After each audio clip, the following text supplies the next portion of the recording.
You know that. Ceony swallowed against a dry throat and nodded. She did know that, but she didn't care to. Not now. The dark, foreboding mansion seemed a reflection of herself and everything that had gone wrong the last few days.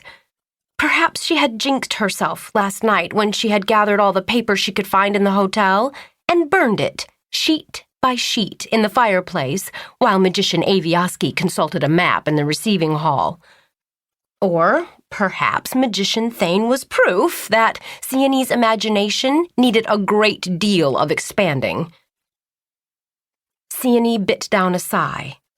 She had come so far during her 19 years of life, and now everything she had achieved, at steep odds no less, seemed to flit away from her, leaving her cold and empty.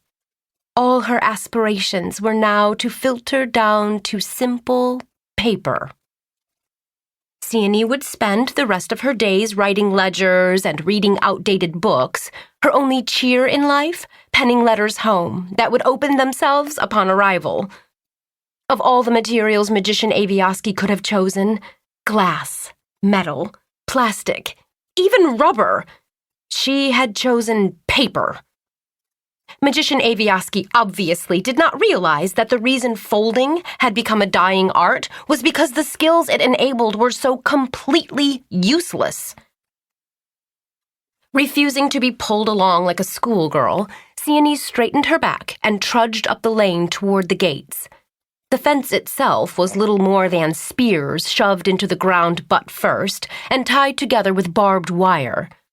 The wind's strength built with every step, threatening to blow Ceony's hat off as she reached for the gate's catch. The scenery around her changed so abruptly, Ceony jumped, nearly dropping her suitcase. Her hand rested on a simple chain-link fence, and not one built from the refuse of old battles and dilapidated prisons. The sun broke through the clouds above, and the wind settled down to the faintest, most uneven breeze. The house before her shrunk to 3 stories, built of simple yellow brick.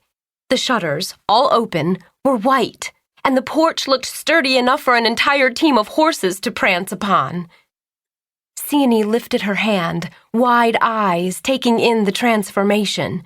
She half expected that breaking her connection to the gate would restore the dreary illusion, but the house remained the same when she released it.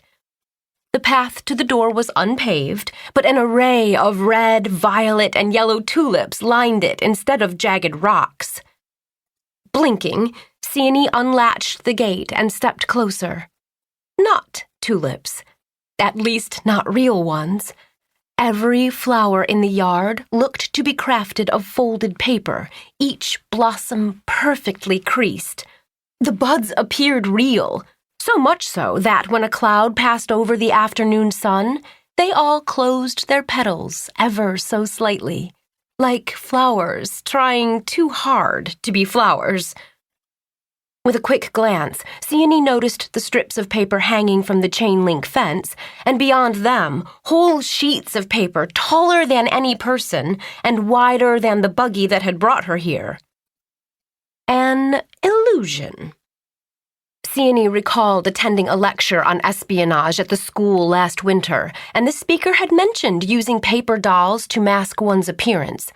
But she had never imagined using the tactic for an entire house. However it was done. Magician Emery stepped up beside her, casually pulling off her silk gloves finger by finger. The transformation didn't jar her one bit, but she didn't gloat either. Ceony half expected Magician Thane to show up at the door there and then, but the door, now of solid wood and painted such a light brown it looked orange, remained closed and quiet. Perhaps he's not evil at all, Ceony thought with a frown. Just mad. Passing the paper flowers, Ceony stepped up to the door. Magician Emery not a pace behind her, and knocked firmly with her knuckles, trying to stand as straight as her 5'3" frame would allow.